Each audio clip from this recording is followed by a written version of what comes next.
right, let's get this started. How does it feel to be in Oklahoma at this HorrorCon? Did you meet all these amazing things? Well, I've been across Oklahoma a lot when I was a kid. I have a lot of family in the Ozarks of Arkansas. So my dad would put us in the car when he had his 2-week vacation and head out. And whenever we got to Oklahoma, it'd be like, hey, that's cool, can we stop? No. We're on our way. We gotta get there. Well, my dad was born in Rocky, Oklahoma, so there's that. The first time I ever flew a plane was from LA to Tulsa, so when I was a kid. If you know what a plane, yeah, no, not when they are. In a plane. So, lovable. I think the middle mic might not be on. Try. Hello? No. Try again. Hello? There we go. Okay, hi. Oklahoma. Oh, they've never heard that. Sorry. You know, it's great to come to all the conventions and see all the fans all across the country, and sometimes we go to conventions in other countries. I also was here last year because I don't know if you guys know a filmmaker named Mickey Reese. One person in the front! Apparently not. Yeah, well, Mickey Reese lives here. He did a movie called Agnes and Climate of the Hunter. If you know that, anybody? Oh my God, okay. Indie movies are gonna die unless we keep them going. So I was here last year and just made a movie with Mickey Reese, and it's called Every Heavy Thing, and it's gonna premiere at the Fantasia Film Festival in Montreal. Anybody heard of that? Heard of that, right? Okay, yeah. So there's that. So I spent like 2 weeks here last summer, and that was really fun. I went to a few restaurants and hung out. So yes, very happy to be here. Very happy to meet you all. All right, awesome. Thank you guys. Thanks for being here. All right, guys, this is your opportunity. Ask away. Don't be shy. Let's put that carpet floor. Line up. Blaze. He knows my name. Jeffrey, could you tell us anything about the unproduced fourth film, the House of Re-Animator? House of Re-Animator. Yeah, this was an idea for a sequel back when Blessing Stewart was with us, and then the whole idea of House of Re-Animator was that Stewart was kind of getting political, and so the idea was that the Bush years, right? Bush years, and the idea was that the vice president, who really ran the country, had a heart attack, bad heart attack, and was barely alive, and he can't be dead. It's just, he cannot be dead. And so somehow they get a hold of Dan Kane, who is like maybe a successful surgeon or something. That was sort of the idea. And he says, well, I can't, but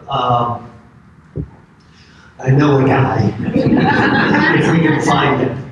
And so the Secret Service, the CIA, they all go, sir, they finally find her and bring him to the White House to reanimate the vice president. What could go wrong? And so you were going to play her West. I was going to play the First Lady. Yes, you were going to be Laura Bush. And then William H. Macy was going to play the president, I think? Yeah. Something like that. Yeah. And I kept saying to Stu, well, why are you making this Bush and Cheney? You could make your point without it being so on the nose. And he went, no, it's going to be that. So anyway, the vice president is revived and goes berserk during a press conference and winds up jumping on your bones, while the president is like, wait a minute, Mr. Vice President, you can't. Yeah, it was kind of a mess. It was going to be a mess. Needless to say, he couldn't get the funding for that. Yeah. Short answer, the producers were like, why would you cut our audience in half by doing that? So he wouldn't change it, so it never got made. I loved it. Yeah. Yeah, I think They were working with. Would have been a good idea, but, yeah. Thank you. Hi. Hello. In that Come movie, closer and this, I've been be brave with that thing, just take it, make it yours. in the movie Would You Rather, Yes. did you get to like pick any of the Would You Rathers like behind the scenes, or was it all just kind of pre-given to you? Pick what? Like, did you get to choose any of the Oh, like no, Would no, You no, Rathers? scripts are written by writers, actors don't get to make changes like that. It's a great script and a really wonderful cast. I love that movie. I love that it's not all over the top graphic. Everybody, when they watch it, they think they see more than they do. It's a very sort of psychological terror than anything. And it's kind of about something, about the haves and the have-nots and how the ultra 0.01% elite treat regular people. Kind of like now. Kind of like life.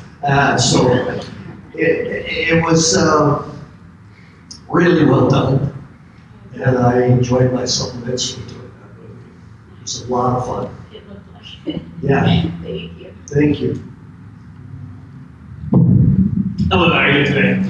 So, the question for you is basically, as far as directors go, you work with a lot of the same directors, you've been in a lot of the same movies together as well. What director in particular sticks out to you as far as being the best directing experience you've had? And what's your dream directing experience to have? Like something for the future to work with a director you admire, or someone you're really excited to work with in the future?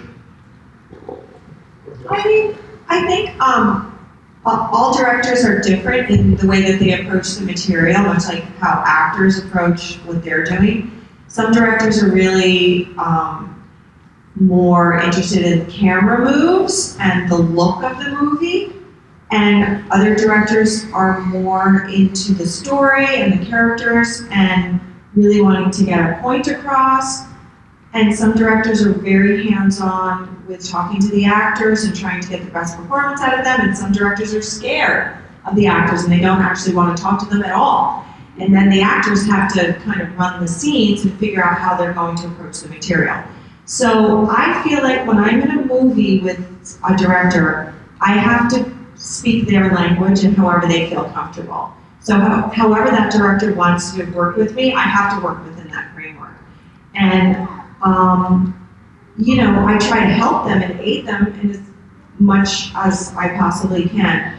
Stuart, for both of us, and we both can attest to this, was a very hands-on director in every way, from the look of the movie to talking about our performances to, I used to say, Stuart, if you could play every part in this movie, you would, because he really had a specific thing in mind that he wanted you to do. And he would cajole and coerce you into, realizing his vision. I think for me, sometimes that was great, and other times I felt like it's a little bit too much. Let me do my own thing.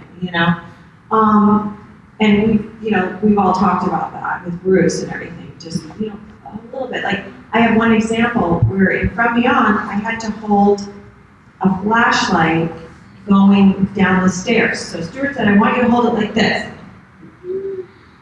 And I said, well, that seems like how a police officer would hold a flashlight.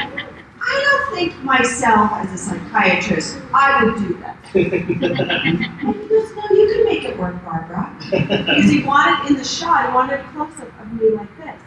And I said, can I hold it like this?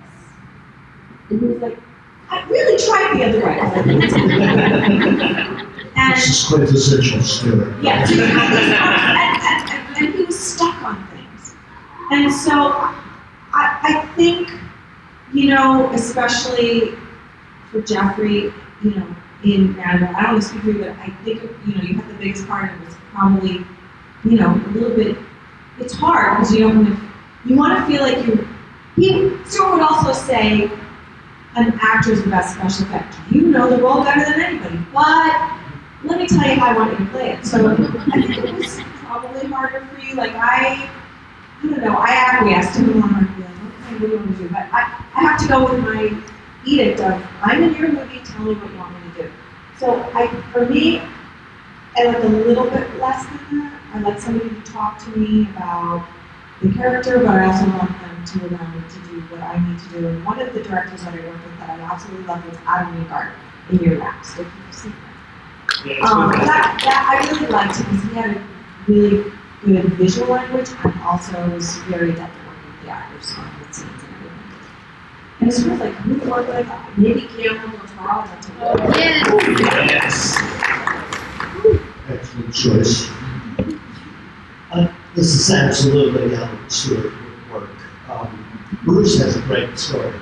Bruce Apple. You know, he did a scene, and Stuart came to him and said, you know, I think you just got to do more, you know, give me a little more, make it a little bigger. You know, actors don't like to do bigger if we don't feel like it's called for. Sometimes Stuart could be really, what I have, obvious. That's the obvious choice, and I wanted to be obvious choice. So what Bruce would do, take the direction, okay, and then you turn right around and we'll do it the same fucking way. And Stuart would go, yeah, that was fun. So that's kind of the way you would sort of navigate Stuart, was just, I'm going to do what I feel that I'm going to do, and after he had his little note, he would be pretty much, yeah, that's right. And so just don't get into a debate with him as much as possible. It was sort of just do your own work and just hope that he doesn't kind of get into it too much. Other directors are very, very collaborative. They don't have a dog in the hunt. I think one of the reasons why Stuart did that is that he came from the theater, and he was an artistic director of the theater, so he was the master of the whole thing. Also, Stuart, whether he gets credit for it or not, he writes his scripts. The vast majority of his scripts, the writer is writing what Stuart wants him to write. Dennis Bailey was his partner in writing, but in essence, you know, they do it together. Dennis would get credit, but Stuart's hands were all over that. So that's one of the reasons why he was so controlling, because he just hears it in his head the way he wants to hear it, and he doesn't think there's another way to achieve it, when in reality, there's many ways to Yeah, achieve and I it. think, you know, and I don't want to disappoint anybody in saying like, oh, you know, like we're talking inside information about Stuart. The other thing about his movies, and especially Re-Animator, is that he did come from the theater, as Jeffrey said. So, like, his movies were big, and he wanted you to put it in the back of the house, even on film. Right. And in a way, even though it was difficult for us sometimes, He was right. He was right because his movies had a grand opera appeal. And there's something about Re-Animator, that's his seminal movie, that it's bigger than life, and everybody returns to it, and it really makes a statement. And in a lot of movies today and of yesteryear, you look at movies and they're kind of like general. Okay, this is kind of a general, okay, not bad, not good, I don't know. Did I get anything out of it? Did I waste my time? You don't feel that when you watch a Stuart Gordon movie. So there is that. So yes, there's something to his madness and how he wanted us to portray the character. There's a tone to Stuart Gordon movies, and that's what he was concentrating to achieve, a kind of tone. A theatricality, yes, but you know, his actors, we were kind of temperate a little bit. We were just kind of, well, I can only do so much before I feel really too bad. Well, we didn't want to be over actors, you know, that's all. So, thank you guys so much. Good question, brother. Tarantino wouldn't be too bad. All right. Hi there. Mr. Combs, theoretical question for you. Wayne, Shran, Brunt, and Agnes, they all walk into a bar, I guess that just has to be carried. Who gets kicked out last and why? I tell a joke, when I go to Star Trek conventions, I'm a member of a little group called the Rat Pack, the Star Trek Rat Pack. We dress up in tuxedos and we sing parody Star Trek songs. Now Yankovic songs, the Star Trek lyrics. And I wrote a song called. Sing it for us! Yeah.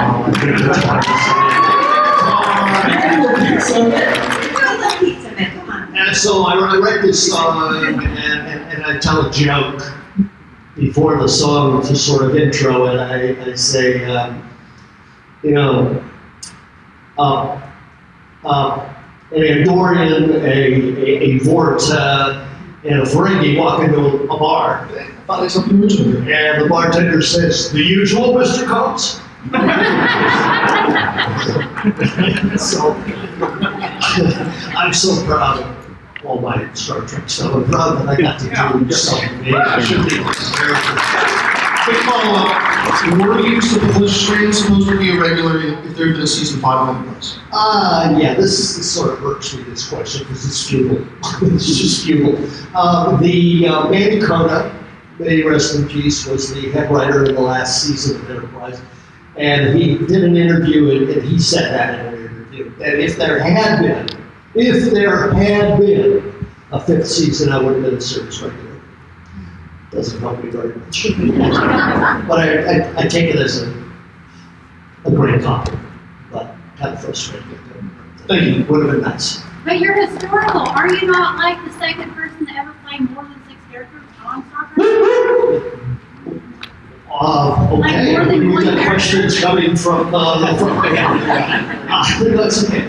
I am not the record holder. I've played maybe 8 or 9 characters, but my dear friend Vaughn Armstrong, who's also part of the Red Pack, 12. Out of 2 people of everybody's ever been on any of Star Trek, that's impressive. It is. It is. We call them the Dirty Dozen of outer space.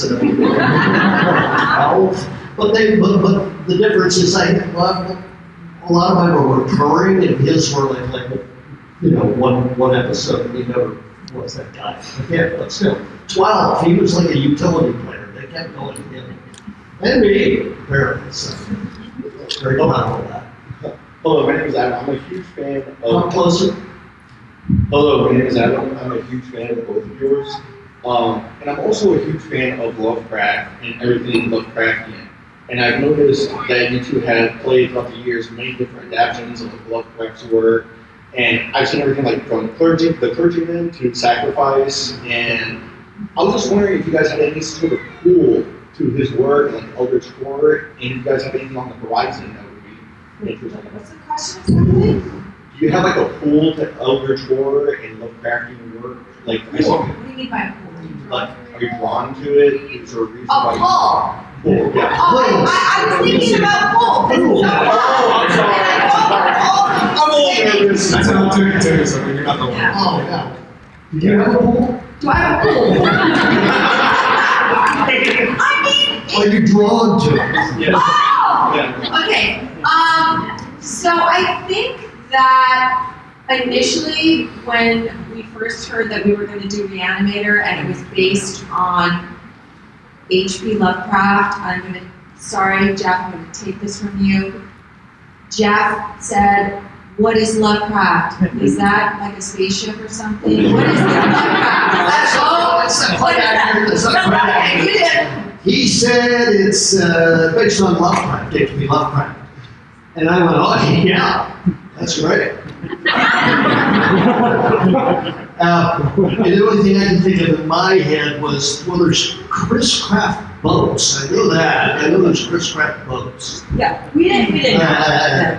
But then we started to read his work, and then because we worked with Stuart so many times, we became more familiar with Lovecraft. We started reading the stories, and then I think that, yeah, I did a movie called Sacrifice that, was also like a cosmic horror kind of thing. And then when Stuart passed away a number of years ago, and then it was kind of COVID times, I actually felt like, wow, this is my legacy. Lovecraft is my legacy, and I had started producing, and I said to Dennis Paoli, the writer, I said, do you have any other unfinished works that you and Stuart didn't get to realize? And then he sent me the script for the thing on the doorstep, which later became Suitable Flesh, and I said, I have to make this movie because I had to make it for Stuart and I had to make it because it was Lovecraft.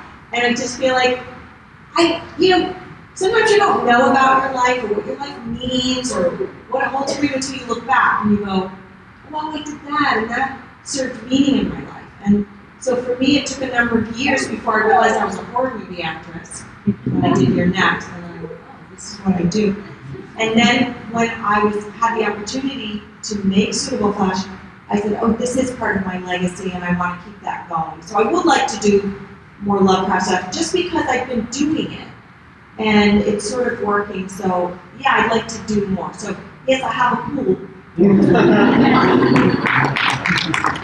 I would say, even though I didn't know specifically who Lovecraft was, I actually did. Because I grew up reading Eerie magazine and all kinds of TV shows were just homages or rip-offs of Lovecraft.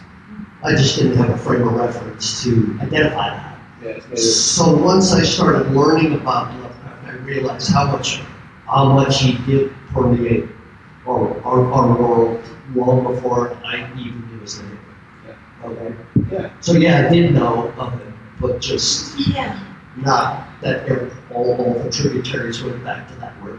Okay, and I just didn't know that. And I would say one other thing about that, about what it is that draws us to Lovecraft for me, is that Lovecraft writes about cosmic horror and it's all about what you can't control. Lovecraft was like very nervous about the world and he always wrote about, feelings and emotions and how everything was out of our control even more than we realized. And I think that is a theme that is universal and revolutionary, and that there's many stories that can be told through the horror genre with that in mind. So it makes sense to me. Like from beyond. Yeah. Things are here that we can't see. But Lovecraft was a huge germphobe. Yeah, things were around that are hurting us that we can't see kind of thing, so that's still going on with it. So, Thank you for your nice question. Thank you so much. Hi, this is a question for Jeffrey. Lift the microphone. There you go. This is a question for you. Obviously, a lot changed with. Can you come a little Yeah, closer? can't hear you. Sorry. Right into that There you go. microphone. Obviously, a lot changed with the production of Beyond Re-Animator. How was your experience working on that in reference to the other films? I still do. Yeah, still. How was Beyond Re-Animator different from the others? How was Beyond Re-Animator different from the other Re-Animators you're working on? Yeah, working on Huge. In the movie business, sometimes a movie gets made and there's a deal in place with requirements. So the money for Beyond Re-Animator was from a Spanish distribution company that they owned a chain of theaters and they wanted to make movies that they could then put in their theaters and also sell across in other markets. So Brian used that and had a multi-picture deal with this company, and Beyond Re-Animator was one of those. And but the prerequisite was it's got to be shot in Spain, and the whole crew's got to be Spanish, and the vast majority of the actors, I think I'm the only American in it. And yet it's a movie about a prison in the market of Massachusetts. So it's kind of weird that, the warden spoke Spanish with a Spanish accent, and all my fellow prisoners were Spanish accented. It was like, okay, well, we're kind of undermining the reality of this story by the requirements of, the short answer is, making movies is hard. and getting a movie made in optimal circumstances is near impossible. And so you work with what you got. So, even though someone else wrote the script, they had to say that a Spanish guy wrote it. Kind of shit, that's requirements. So it's kind of, although Barcelona was right. Barcelona. Oh, that's where you saw the movie? Oh, yeah, Barcelona. Yeah. Love it. But, one of the things, you're just in a different culture, every day was the same. When we go on sets, it's like there's a catering truck, and it's like they want breakfast, and they didn't have that, they don't believe in breakfast. I swear to God, they don't believe, they don't believe really in sitting down and have breakfast. Because they eat so late the night before. They have dinner at 10, 11. So no breakfast, and then at about 10 o'clock in the morning, every day, they joyfully come to me and go, "It's sandwich time!" Sandwich time? They go, "Yes!" This is something from their school years. They had sandwich time, so they still call it sandwich time. And I go, "Well, what are the sandwiches?" And they go, "Ham." Okay. "Cheese." Right, okay. And ham and cheese. So for 3 days, you're good.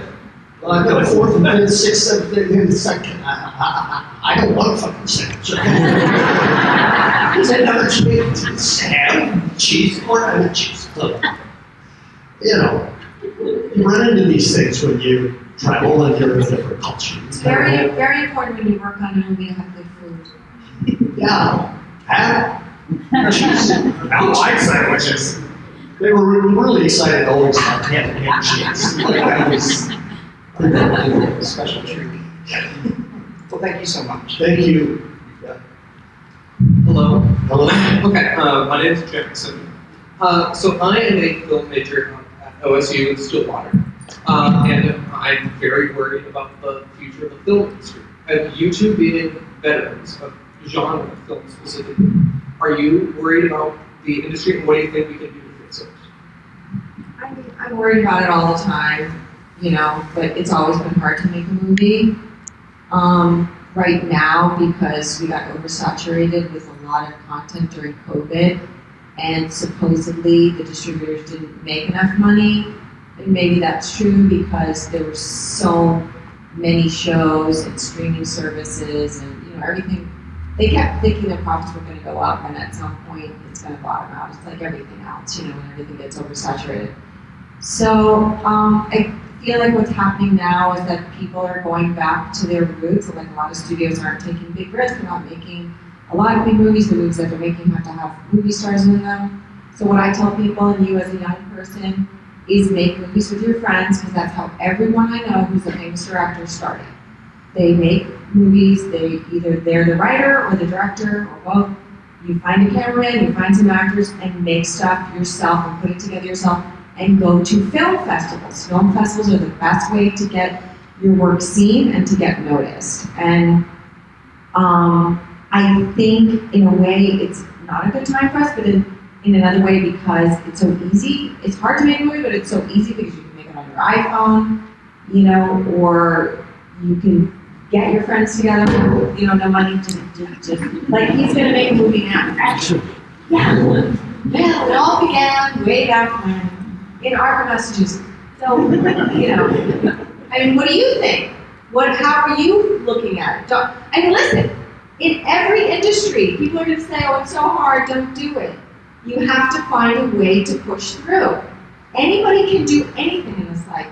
You just can't take no for an answer, and you can be the person that can push through. You just have to believe in yourself and get a group of friends that believe in you too, and just do it and keep doing it. And every time you do it, you're going to learn a little bit more and a little bit more and a little bit more.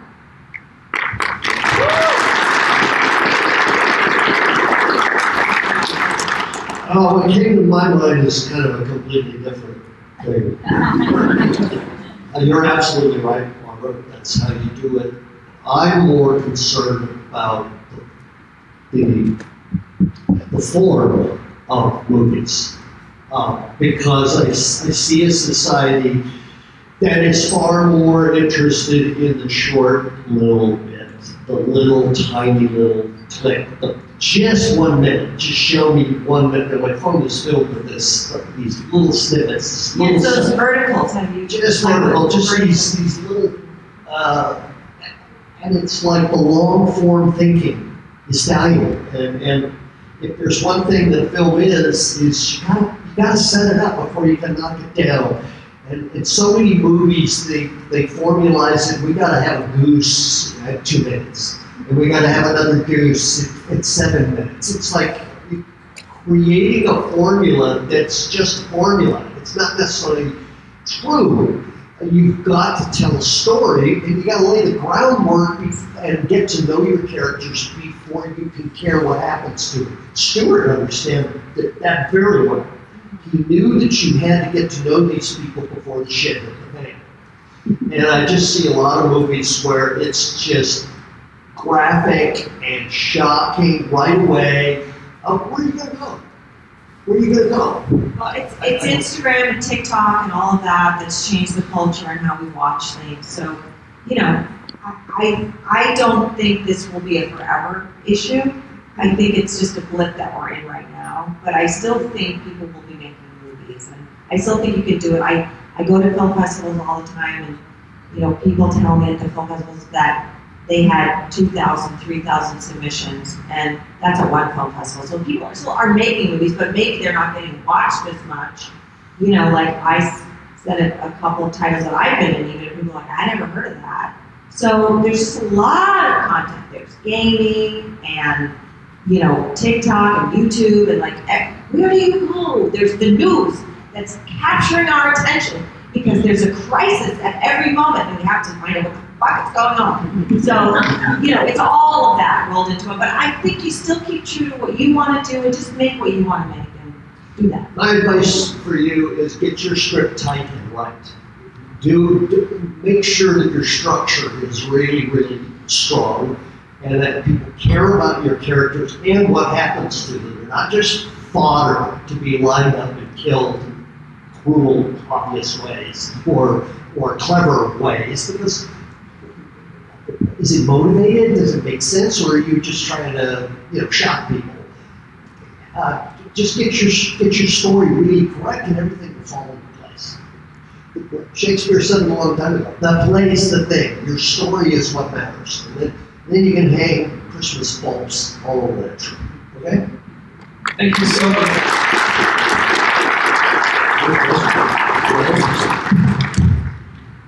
Hi, so I understand that Invasion 53 has been touring around various film Invasion 53! Has been touring around various film festivals and conventions. How did you enjoy working on it and the story and acting the role? I was telling you this yesterday, Barbara. I did a short, beginning of last year, I think. It has a clever little, there's a very talented writer, Danielle Weinberg, and she sold scripts, and she's really, really good, but she wants to direct. And so everybody said, well, then write something and direct it yourself, right? Do that.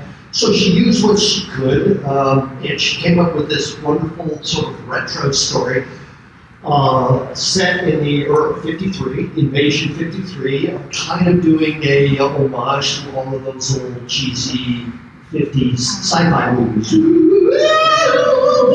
All of that shit. So it takes place at a cocktail party, and they have this new thing in the corner called a television, and everybody's like, the screen is like, you know, not even as big as an iPad. It was a little thing.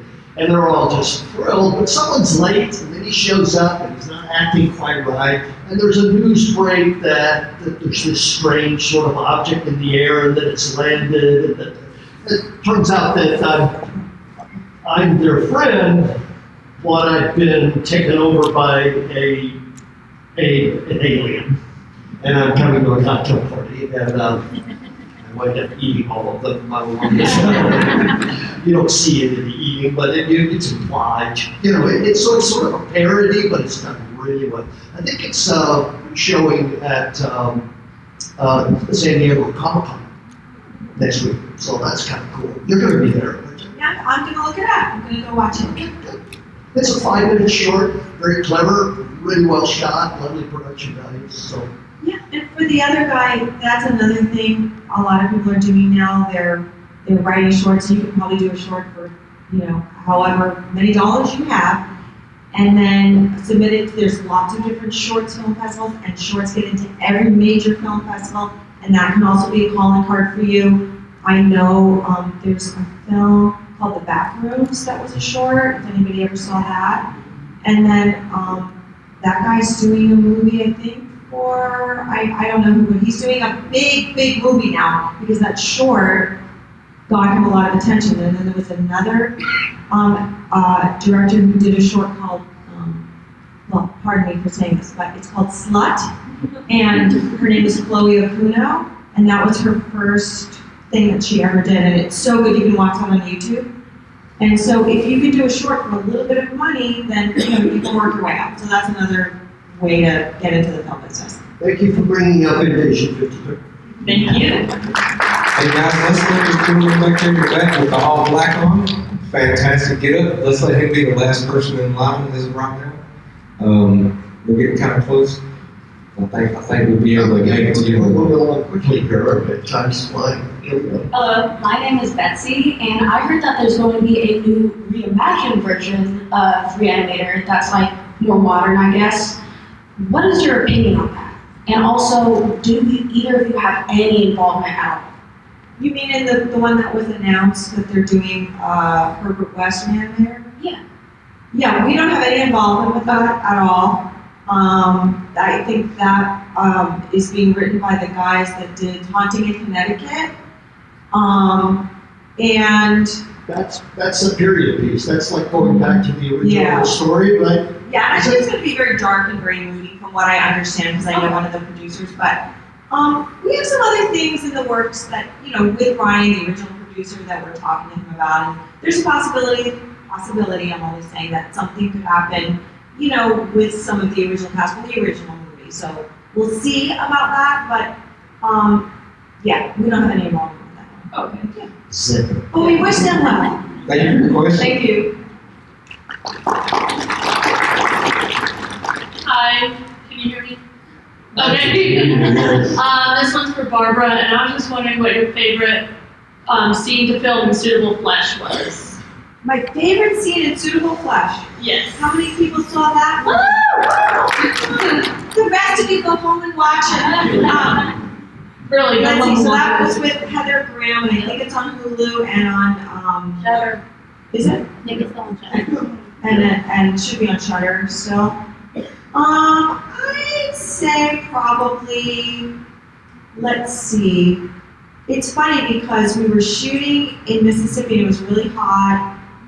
And one of my last scenes was the fight scene with Heather. And I was, oh my God, I had heat stroke doing it, but we had so much fun, with this stunt people, doing our little fight with one another. And if you haven't seen the movie, it's a body swap movie. So there's an entity that travels through time, and he takes over different people's bodies. And who wouldn't want to be in the body of Heather Graham? Yeah. So anyway, so the entity, thank you, kind of goes through the different bodies, and then, I'm her friend in the beginning, and then, some stuff happens when the entity goes into her, and we don't have a good time together.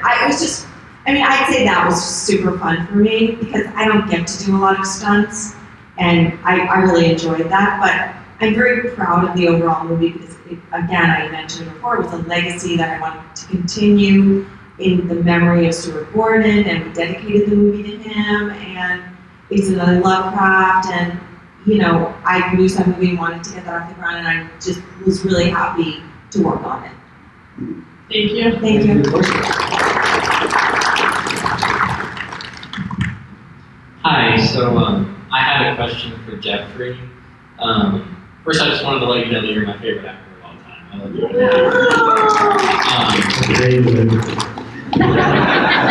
My my first exposure to you was when you were HP Hatecraft in Scooby-Doo Mystery Incorporated. Scooby-Doo episodes, you were a child wearing out the rug in front of the TV and then who's this guy, right? For the longest time, I didn't know that was you, and then I became a fan of like all your horror movies. And then I went back and found out, like I recognized your voice.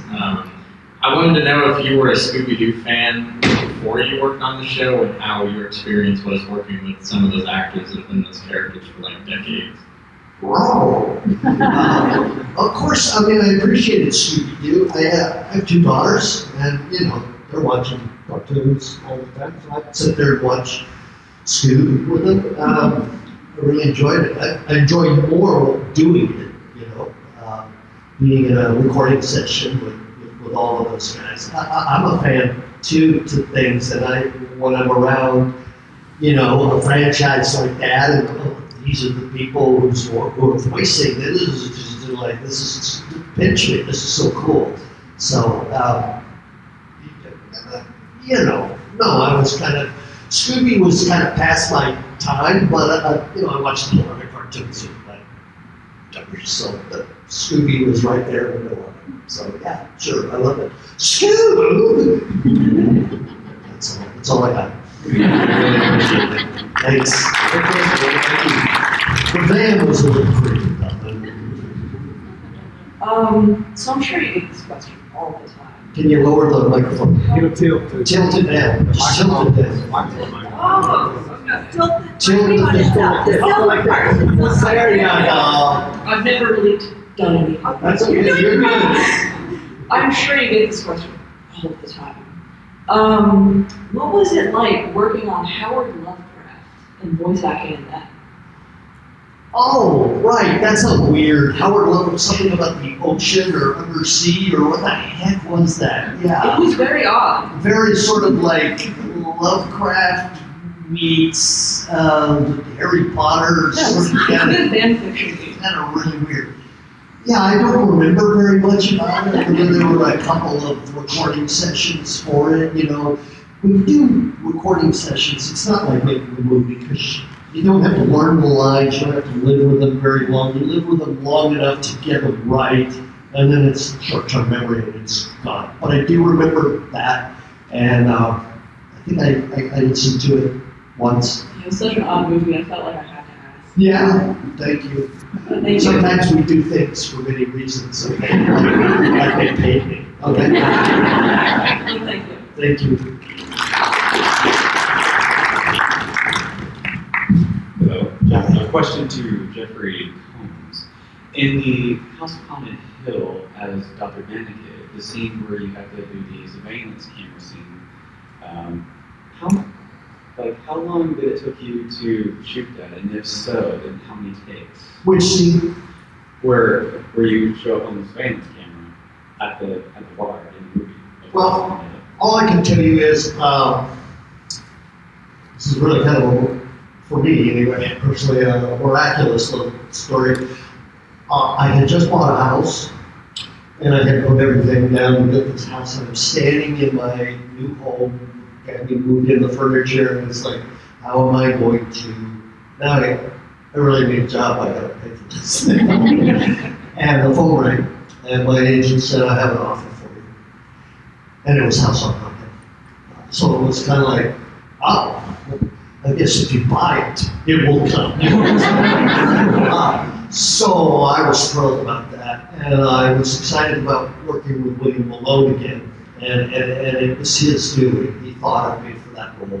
I had no lines in that movie. I get questions about House on the Haunted Hill to this day, and I had no lines. I worked 3 days, and I'm just this really ominous presence. And I really think that it has a lot to do with how William shot it.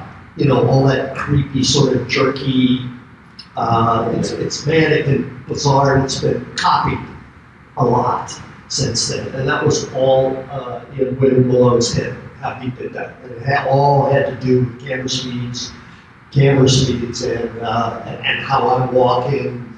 It's hard to explain, but when you do slow motion with film, actually the camera's got to go through Like a high speed. Like, so when you hear it, it's not like, and then when you run at normal speed, it slows. Then on top of that, he had me walk slow motion. So you kind of do those two fucking things together, and it's really a creepy mixture. And I think that's what captivates people with Dr. Bennett. It's just that icky. It's kind of icky feeling about that's not right. So, yeah, I had great memories of doing that movie. But it was short-lived, 3 days. Paid my bills. Thank you for your question, bro. Thank you. All right, just like always, guys, we're gonna come, act like a family, get down here, we're gonna get them to stand up, we're gonna get a picture with everybody, group picture. Come on down.